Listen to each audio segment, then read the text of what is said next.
Form 47 کی government کے ذریعے اس عوام پہ ایک گورنمنٹ لائی گئی، اور جو کہ میں ٹرو ریپرزینٹیٹو نہیں سمجھتا اس گورنمنٹ کو، پہلی بات۔ لیکن اس کے بعد ان تمام تر قباحتوں کے باوجود ہم اسمبلیوں میں بیٹھے، اور ہم نے اسی گورنمنٹ سے جن کو اقتدار مل گیا، جن میں خصوصاً پاکستان اور پنجاب میں ان کی ایبسولوٹ میجورٹی ہے، تو ہم نے اسی گورنمنٹ سے ایک مطالبہ شروع کر دیا کہ آپ اس طرح کریں، اگر آپ سمجھتے ہیں کہ آپ ایک بااختیار گورنمنٹ ہیں تو آپ ایک جوڈیشل کمیشن 9 مئی پہ بنا دیں، تاکہ ابھی کیسز چونکہ انڈر پروسیس ہیں تو آپ کو پتہ چل جائے گا کہ کس کا کتنا قصور ہے، کس کو کون کس حد تک انوالو ہے، کیونکہ ایٹ دیٹ ٹائم نگران گورنمنٹ تھی اور بہت ساری چیزیں تھیں جو سمجھنے والی تھی۔ اس کے بعد ہمارا یہ مطالبہ بڑھتا گیا، لیکن ان دا مین ٹائم یہ ہمارے اوپر تشدد بڑھتا گیا، ہمارے ورکرز کو پکڑا جاتا رہا، ہمارے لیڈرز کو جو جیل میں تھے ان پہ سختیاں بڑھ گئیں، ایون بانی پی ٹی آئی پہ سختیاں بڑھ گئیں، ان کی ہمشیرہ پہ دونوں بہنوں کو ایک دفعہ اٹھا لیا گیا، ان کی ایون 302 ان کی بیوی پہ، بشرا بیوی پہ 302، آخر تک وہ اب ان پہ 302 لگا دیے گئے جب کوئی اور کیس نہیں نکلا۔ تو اس کے بعد پھر ہم نے ان سے این او سیز مانگے جلسوں کے لیے۔ پھر آپ کو پتہ ہے کہ این او سی جو ہمیں ملے وہ این او سی کوئی کانا کی منڈی کا ملتا تھا، کوئی سنجانی کا جا کے ملتا تھا۔ تو پھر ہم نے این او سی جب اس طرح کے این او سی دے کے اور اس کے باوجود پھر ہمارے اوپر وہی فستحیت اور وہی ظلم جاری تھا، تو اس کے بعد پھر ہم احتجاج میں آ گئے۔ پھر اس اختتام ہوا ڈی چوک پہ 26 نومبر کو، جس پہ آپ کو خود پتہ ہے کہ ایک الیکٹڈ وزیر اعظم کے دور میں جو اپنے آپ کو کہتا ہے کہ میں عوام کا ٹرو ریپرزینٹیٹیو ہوں، میرے پاس مینڈیٹ ہے عوام کا، وزیر اعظم شہباز شریف صاحب یہ کہہ رہے ہیں، اور اس کے باوجود بلیک آؤٹ کر کے گولی چلائی گئی۔ تو کیا آپ یہ سمجھتے ہیں کہ ہماری ناکامی ہے؟ یہ تو خیر ہم تو اس گورنمنٹ سے کیا مانگ رہے پوائنٹ آ گیا، بڑی دیر سے سعدیہ جاوید صاحبہ خاموش ہے، میں چاہوں گا کہ آپ کے اس پوائنٹ پر، آپ کے اس موقف پر ان سے ان کی رائے بھی لے لی جائے۔ سعدیہ صاحبہ، آپ لوگ بقول پی ٹی آئی کہ آپ لوگوں نے مینڈیٹ چوری کیا ان کا 8 فروری کے الیکشن کے بعد، لیکن اس کے باوجود یہ آپ سے مذاکرات کے لیے، بات چیت کے لیے رضامند ہیں، بیٹھے ہیں، تو شکریہ تو ادا کرنا بنتا ہے پی ٹی آئی کا۔ اور دوسرا یہ کہ جس طریقے سے وہ ایک تو مطالبات جو بنیادی ہیں، پہلا تو یہی ہے کہ بانی پی ٹی آئی کو رہا کیا جائے، اس پر تو بعد میں بات کرتے ہیں، لیکن جوڈیشل کمیشن بنانے کا مطالبہ 9 مئی ہو یا 26 نومبر ہو، اس پر وہ مطالبہ کرتے ہیں، پھر وہ یہ کہتے ہیں گولی چلائی گئی، بلیک آؤٹ کیا گیا، ان ساری باتوں پر آپ کا کیا موقف ہے؟ بسم اللہ الرحمن الرحیم، بہت بہت شکریہ۔ جو 2018 کے الیکشن ہوئے تھے، میں کراچی میں عینی شاہد ہوں کہ اس وقت بھی سیاسی جماعتوں کا مینڈیٹ چھین کر ان کو حکومت دی گئی تھی۔ وہ زبردستی جہاز اور ہیلی کاپٹر اڑا کر ایم این ایز اور ایم پی ایز کو اٹھا کر جو ہے وہ پارٹیاں جوائنٹ کرائی گئی تھیں، وہ پی ٹی آئی کا پٹا پہنایا گیا تھا، اور یہ کوئی ڈھکی چھپی بات نہیں تھی۔ جو ان کے اس وقت کے چیئرمین اور آج کے بانی پی ٹی آئی ہیں، وہ یہ بات برملا کہتے تھے کہ جی میں تو اسٹیبلشمنٹ جنرل فیض کے اس پہ حکومت کر رہا ہوں۔ تو یہ باتیں ان کے منہ سے تو اچھی لگتی نہیں ہیں کہ جی مینڈیٹ چھینا گیا، آپ نے بھی مینڈیٹ چھینا تھا۔ اچھا، مجھے یہ نہیں سمجھ آتا کہ پورے پاکستان میں مینڈیٹ چھین گیا اور کے پی کے میں مینڈیٹ نہیں چھینا، یہ بات مجھے بالکل نہیں سمجھ آتی۔ مینڈیٹ چھینا جاتا ہے نا، ہمیں یاد ہے ہمارا مینڈیٹ چھینا گیا تھا، بی بی شہید جب 97 کی اسمبلی میں گئی تھی تو 15 ارکان تھے پورے پاکستان سے۔ اگر مینڈیٹ چھینا جاتا، ان کی تعداد جو ہے اس وقت نیشنل اسمبلی میں، پھر وہ نہ ہوتی۔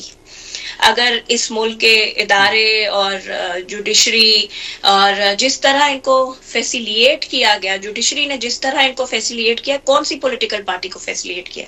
یہ ابھی کہہ رہے تھے، میں ان کی سن رہی تھی کہ جی عمران خان صاحب کو صحبتیں، او بھائی جیل کی صحبتیں، کوئی عمران خان صاحب جیل میں کسی مشکل میں نہیں ہے۔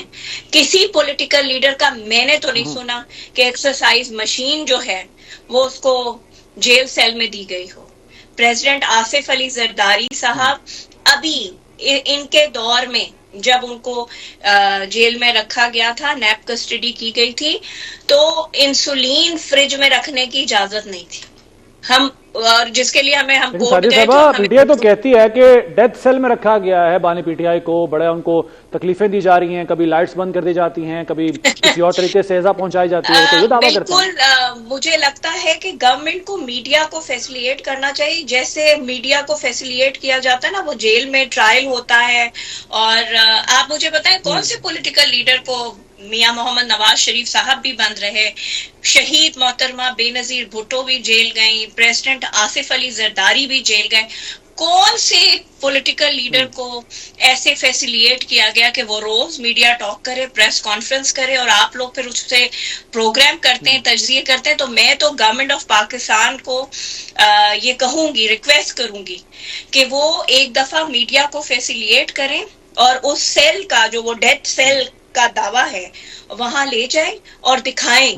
تو وہ جو سائیکل گئی ہوئی ہے اندر اور ایکسرسائز مشینیں گئی ہوئی ہیں اور جو ان کے کھانے کا مینیو، آئی ڈونٹ نو کہ کسی اور لیڈر کو اتنی فیسلٹی. چلے اب یہ ساری باتیں بالکل ٹھیک ہے، پھر بھی گورنمنٹ نے بھلا دی. بہت بڑا دل کیا گورنمنٹ نے، اور انہوں نے اسپیکر نیشنل اسمبلی بالکل خراج تحسین کے وہ ہیں کہ انہوں نے انیشیٹو لیا، انہوں نے ایک پازیٹیو رول پلے کیا، اور انہوں نے حکومت سے ریکویسٹ کی کہ آپ کمیٹی تشکیل دیں. اور پوائنٹ آ گیا سعدیہ صاحبہ، ٹھیک ہے، پوائنٹ آ گیا. میں بالکل ٹھیک ہے، آپ کی بات آ گئی. میں یہ چاہوں گا اسی سوال کو میں لے کے چلتا ہوں ملک احمد صاحب کی طرف. ملک صاحب، ایک تو جو 2024 کے الیکشن میں آپ الزام لگاتے ہیں ان لوگوں پر، پی ٹی آئی جو الزام لگا رہی ہے پیپلز پارٹی اور مسلم لیگ نواز پر، وہی الزام آپ پر لگتا ہے 2018 کے الیکشن کو لے کر. ایک تو میں چاہوں گا کہ اس پر آپ رسپانس ضرور دیجیے. اور دوسری بات، جو فیسلٹیز کا ذکر کیا ابھی سعدیہ صاحبہ نے، جو دی جا رہی ہیں بانی پی ٹی آئی کو جیل کے اندر، جس کا ریکارڈ بارہا دیا جاتا رہا ہے جیل انتظامیہ کی جانب سے بھی، اس پر کیا کہیں گے سر آپ؟ دیکھیں بات یہ ہے جی کہ محترمہ کو چونکہ سندھ سے تعلق رکھتی ہیں تو پنجاب کی صورتحال کا آئی تھنک ہماری بہن کو پتہ نہیں ہے زیادہ کہ پنجاب اڈیالہ پنجاب میں آتا ہے اور کس طرح پنجاب میں فسطائیت جاری ہے. تو میں تو یہ کہوں گا کہ یہ ایک دفعہ ضرور ان کا مطالبہ وزیر اعلیٰ تک، چونکہ اڈیالہ پنجاب میں ہے تو وزیر اعلیٰ جو ہماری ہیں، جو کہ فارم 47 کے ذریعے ہی آئی ہیں اور ہمارے سے ہمارا مینڈیٹ چھینا گیا اور ہم اپنی بات پہ قائم ہیں، تو ایک دفعہ ضرور آپ لوگوں کو ادھر کا وزٹ کروانا چاہیے. چونکہ میں تو خود جا کے دیکھ آیا ہوں اور 2-3 دفعہ میری خان صاحب سے ملاقات بھی ہوئی ہے. تو دوسری بات جو ہے نا جی کہ یہ جس طرح یہ لیکن سر ایک منٹ، اگلی بات کا جواب دینے سے پہلے صرف ایک چیز، صرف ایک بات، آپ جو بات کر رہے ہیں سعدیہ صاحبہ، ایک منٹ دیجیے گا، صرف ایک مختصر سی بات. بیرسٹر گوہر صاحب ملاقات کرنے جاتے ہیں بانی پی ٹی آئی کے ساتھ اور وہ باہر آ کے کہتے ہیں کہ بانی پی ٹی آئی بالکل حشاش بشاش ہے، طبیعت ان کی ٹھیک ہے. یہ اس وقت ہوا جب اس سے پہلے افواہیں پھیلائی گئیں کہ جان کو خطرہ ہے بانی پی ٹی آئی کی اور ان کی طبیعت ناساز ہے، سب کچھ ہو رہا ہے. یہ وہ آپ کے چیئرمین، پی ٹی آئی کے چیئرمین بیرسٹر گوہر ملاقات کے بعد آ کے میڈیا سے بات کرتے ہوئے کہتے ہیں کہ وہ بالکل ٹھیک ہیں. تو ان کی بات کا یقین ہم کیوں نہ کریں پھر ملک صاحب؟ نہیں تو وہ ٹھیک ہے، اس میں تو کوئی دوسری رائے نہیں، اللہ کا کرم ہے ان کو. اس کا مطلب یہ تو نہیں ہے کہ کوئی ان کو اتنے آرام. دیکھیں میں ایک آپ کو عرض کروں، میرے خیال میں ذیشان ایک چیز آپ کو ضرور دیکھنی چاہیے کہ جو فارمر پرائم منسٹر ہوتا ہے نا جی، وہ جہاں بھی رہیں ان کے ایک پریویلیج اور پرکس ہوتے ہیں اور اس میں کئی چیزیں ان کو الاؤ ہوتی ہیں، پہلی بات. دوسری بات، میں کو اس چیز میں کیونکہ ہماری بہن کو پنجاب کے حالات کا بالکل بھی نہیں پتا، اور ہمیں پتا ہے ہم پنجاب میں ہیں، کیونکہ سندھ میں ان کی گورنمنٹ ہے تو ان کو سندھ کا زیادہ پتہ ہے. میں یہ بات کر رہا ہوں کہ قید سخت میں گرمیوں میں ہمیں 4 گھنٹے گیٹ پہ کھڑا کیے رکھا. اور آپ کو بھی پتہ ہے کہ 3 لیڈر آف دا اپوزیشن گئے، ایک پنجاب کے، ایک سینٹ کے، عمر اپنا شبلی فراز صاحب تھے، عمر ایوب صاحب تھے نیشنل اسمبلی کے، اور میں تھا پنجاب کا. آپ کو پتہ ہے کہ 2 گھنٹے ہمیں اڈیالہ چوکی میں ابڈکٹ کر کے بٹھا دیا گیا. یعنی یہ کیا، آپ اگر اسی بات پہ بیٹھے رہے، یہ تو 3 گھنٹے کا پروگرام چاہیے. اور اس کے بعد جو آپ یہ بات کر رہے ہیں نا جی کہ الیکشن ریگنگ کا، دیکھیں 70 سے لے کے آج دن تک ہر الیکشن میں اسٹیبلشمنٹ کا کردار رہا ہے. جس کی بات بی بی کر رہی ہیں، یہ محترمہ کر رہی ہیں، بات یہ ہے کہ کسی الیکشن میں تھوڑا کردار اسٹیبلشمنٹ کا، کسی الیکشن میں زیادہ ہوتا تھا. 2024 میں تمام حدیں کراس ہو چکی ہیں. دیکھیں بات یہ ہے کہ ہم کوئی انکار نہیں کر سکتے کہ اسٹیبلشمنٹ کا کردار ہر الیکشن، میں جب یہ کہہ رہا ہوں کہ 70 سے لے کے 2024 تک ہر الیکشن میں، لیکن سب سے زیادہ جو میری بات سنیں، جو سب سے زیادہ کردار اسٹیبلشمنٹ کا اس وقت جس نے اسٹیبلشمنٹ کو بالکل ایک سامنے لا کے کھڑا کر دیا، وہ 2024 کا تھا. کبھی کسی جماعت سے اپنا یہ نشان نہیں لیا گیا آپ، اور کبھی کسی جماعت کی نشان جو ہوتا ہے جو میں دیکھیں میری عرض وہ میں اگر مجھے نہیں ٹوکیں گی تو میں انتخابی نشان لینا جو ہے وہ اس کو ایک کڑی قرار دے رہے ہیں اس سارے عمل کی جو الیکشن میں نہیں. میں انتخابی نشان میں آپ کو بتاتا ہوں. ہمارے میں 1 منٹ آپ کا لوں گا. ہمارے جتنے پرپوزرز کینڈیڈیٹس کو پکڑا گیا، ہمارے جتنے کینڈیڈیٹس تھے ان کو تو آر او آفس میں بھی نہیں داخل ہونے دیا گیا سبمیشن آف پیپرز کے لیے. تو ہم کیسے یہ کیونکہ پنجاب میں یہ سب سے زیادہ ہوا ہے. پنجاب میں، سندھ میں بھی شاید کم ہو، کے پی کے میں بھی کم ہو، لیکن پنجاب اس کا سب سے زیادہ نشانہ بنا ہے الٹیمیٹلی، کیونکہ ادھر ان کو ضرورت تھی. میں آپ سے اور سعدیہ صاحبہ سے ایک ریکویسٹ کروں گا، ٹھیک ہے، یہ جو الیکشن گزر گئے ان کو اب سائڈ پہ رکھتے ہیں، ہمیں آگے بڑھنا ہے چونکہ مذاکرات بھی چل رہے ہیں. تو میرا خیال ہے آپ مذاکرات سے کیا خیر نکل سکتی ہے، کیا مثبت پہلو ہیں، کیا منفی چیزیں ہو سکتی ہیں، اس پر بات کر لیتے ہیں. سعدیہ صاحبہ آپ کچھ کہنا چاہ رہی تھیں؟ ایک تو انہوں نے کہا کہ جی ہم سے نشان چھینا گیا، تو سب سے پہلے نشان چھیننے کی وکٹم پاکستان پیپلز پارٹی بنی تھی، اور 77 کے الیکشن کے بعد پارلیمنٹیرینز بنائی گئی تھی، پاکستان پیپلز والی پارلیمنٹیرینز. نہیں میں 77 کے الیکشن کے بعد جب شہید بھٹو کی حکومت کو ختم کیا گیا تھا، ملک میں مارشل لا لگا تھا، تو پیپلز پارٹی تلوار کے نشان پہ الیکشن لڑتی تھی. پھر 88 میں ہم نے تیر کے نشان پہ الیکشن لڑا، تلوار کو سمبل سے ہٹا دیا گیا تھا. تو یہ ایسی بات نہ کریں. جو آپ بھی بات کر رہے ہیں وہ بالکل ٹھیک ہے کہ چلے جی جو ہو گیا وہ ہو گیا، دیر آئے درست آئے. صحیح فیصلہ ہے کہ جی مذاکرات ہونے چاہیے، پاکستان کی تمام پولیٹیکل فورسز کو ٹیبل پہ بیٹھنا چاہیے، پولیٹیکل سلوشن نکالنا چاہیے یہ جو تمام معاملات ہیں. لیکن ابھی بھی آپ یہ دیکھ لیں کہ گورنمنٹ کی سنجیدگی ہے. گورنمنٹ نے اپنے تمام اتحادیوں کو اس نیگوشیشن جو ہونی ہے اس کی کمیٹی کا ممبر بنایا ہے. پی ٹی آئی کی میں کیا بولوں، دیکھیں اگر یہ سمجھتے، یہ ویسے مولانا فضل الرحمان صاحب کے بہت گھر جاتے ہیں. سب سے پہلے مولانا فضل الرحمان ان کے سب سے بڑے مخالف تھے، لیکن ان کا کوئی نمائندہ انہوں نے کمیٹی میں نامنیٹ کیا ہی نہیں. پھر اچکزئی صاحب جو بالکل ٹھیک ہے کہ وہ ان کے ساتھ کھڑے ہوئے، ان کو بھی انہوں نے لیفٹ آؤٹ کر دیا. تو پہلی تو اگر وہ دیکھا جائے. دوسری بات یہ ہے کہ جو میں پہلے دن سے کہہ رہی ہوں اس مذاکرات کے لیے کہ اللہ کرے یہ کوئی اچھا فیصلہ ہو سکے، کوئی راہ نکل سکے، لیکن مجھے ڈاؤٹ ہے کیونکہ جو ہسٹری ہے بانی پی ٹی آئی کی یو ٹرنز کی، مجھے نہیں پتا کہ جو بیرسٹر گوہر اور یہ کمیٹی ڈیسیژن کرے گی، بات کرے گی، وہ اس کو مانیں گے یا نہیں مانیں گے، وہ اس بات پہ قائم رہیں گے یا نہیں. کیونکہ خان صاحب کا اپنا بیان کچھ ہوتا ہے، ان کی بہن کا بیان کچھ ہوتا ہے، ان کی بیگم صاحبہ کا ایکشن کچھ ہوتا ہے، اور جو پارٹی کے چیئرمین ہیں جو کہ خان صاحب نے خود بنائے ہیں بیرسٹر گوہر، ان کی لائن کچھ اور ہوتی ہے. تو بات یہ ہے کہ پہلے تو یہ ود ان پارٹی ایک ہو، اور خان صاحب سے جو کمیٹی ہے اس کو امپاورڈ کریں کہ جو فیصلہ ہوگا اس کو خان صاحب 101 تسلیم کریں گے. بالکل ٹھیک ہے ملک احمد صاحب، یہ بڑا امپورٹنٹ پوائنٹ ہے کیونکہ اس سے پہلے 2023 میں مارچ اپریل میں جو مذاکرات ہوئے تھے، شاہ محمود قریشی صاحب کو اینڈ ٹائم پر فون آ جاتا ہے اور اس کے بعد وہ رول بیک ہو جاتا ہے سارا کچھ، اور مذاکراتی عمل جو ہے وہ ختم ہو جاتا ہے. اب یہ سوال بنیادی ہے کہ جو بھی فیصلے اس مذاکراتی عمل میں ہوں گے، مذاکرات میں ہوں گے، کیا خان صاحب کی طرف سے اس کو ویٹو تو نہیں کیا جائے گا اینڈ ٹائم پر؟ اگر وہ انکار کر دے تو پھر تو سارا جو یہ ایکسرسائز ہے یہ تو بیکار جائے گی. دیکھیں جی، بات یہ ہے کہ اصل میں جو مذاکراتی کمیٹی ہے اس کو اگر یہ ریگولرلی ملنے دیں گے خان صاحب سے، دیکھیں ہماری کوئی کسی قسم کی پولیٹیکل ملاقاتیں اس گورنمنٹ نے بند کر دی ہیں، اور جب سیاسی لوگ اپنے پارٹی لیڈرز کے ساتھ نہیں ملتے تو ڈیفینیٹلی فیصلے اور بھی ہوتے ہیں. تو میں یہ سمجھتا ہوں کہ کوئی اس میں ایسی لمبی چوڑی راکٹ سائنس نہیں ہے.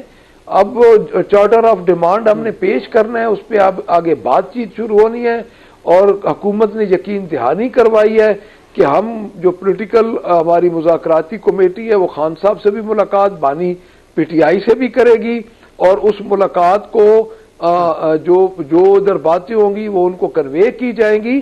لیکن ان دا مین ٹائم ہو کیا رہا ہے، میں ذیشان آپ کو یہ بتا دوں کہ پنجاب میں ہو یہ رہا ہے کہ اسی طرح پنجاب میں چھاپے پڑ رہے ہیں، اسی طرح لوگوں کو پکڑا جا رہا ہے، جھوٹی ایف آئی آرز ہو رہی ہیں.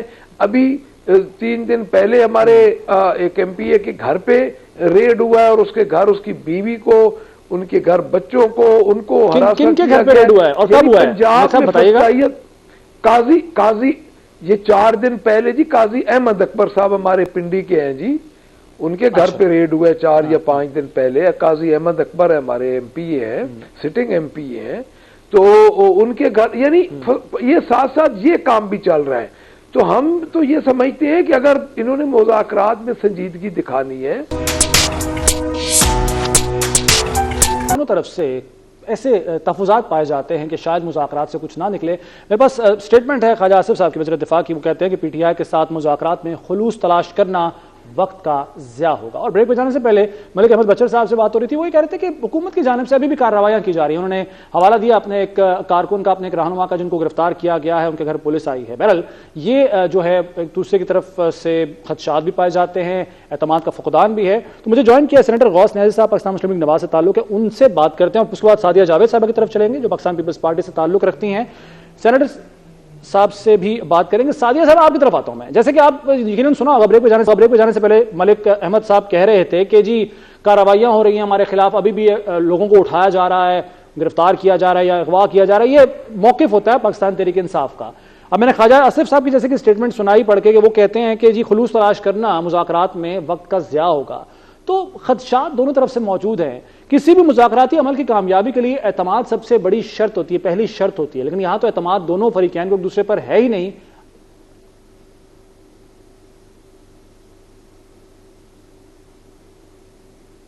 سعدیہ صاحبہ جی، آپ کی بات بالکل صحیح ہے کہ اعتماد دونوں طرف سے نہیں ہے. کیونکہ اگر دیکھا جائے تو جو پی ٹی آئی کی تاریخ ہے، ابھی بھی 26ویں آئینی ترمیم کے وقت مولانا فضل الرحمان صاحب نے بہت کوشش کی اور ان کو کمیٹی کا حصہ بھی بنایا، اور ان کے لوگوں نے بہت ساری چیزوں کو ایگری کیا. لیکن جب وہ اپنے بانی پی ٹی آئی کے پاس گئے جیل ملنے تو انہوں نے انکار کر دیا. تو ان پہ اعتماد کرنا ذرا مشکل ہے پی ٹی آئی کی، کیونکہ تاریخ ایسی ہے. اور دوسری بات یہ ہے کہ انہوں نے کبھی بھی جو ہے نا وہ نیگوسیشنز کو اس طرح لیا نہیں ہے. عمران خان صاحب کا ایز لیڈر نیگوسیشن، آپ کو پتا ہے کہ پاکستان پیپلز پارٹی ڈائیلاگ پہ یقین رکھتی ہے. پریزیڈنٹ آصف علی زرداری ریکنسلیشن کی بات کرتے ہیں. یہ بار بار کہہ رہے ہیں کہ جی 2018 کا جو آر او کا الیکشن تھا وہ ہم نے ایکسپٹ کیا تھا پاکستان کی خاطر، اور دل بڑا کیا تھا.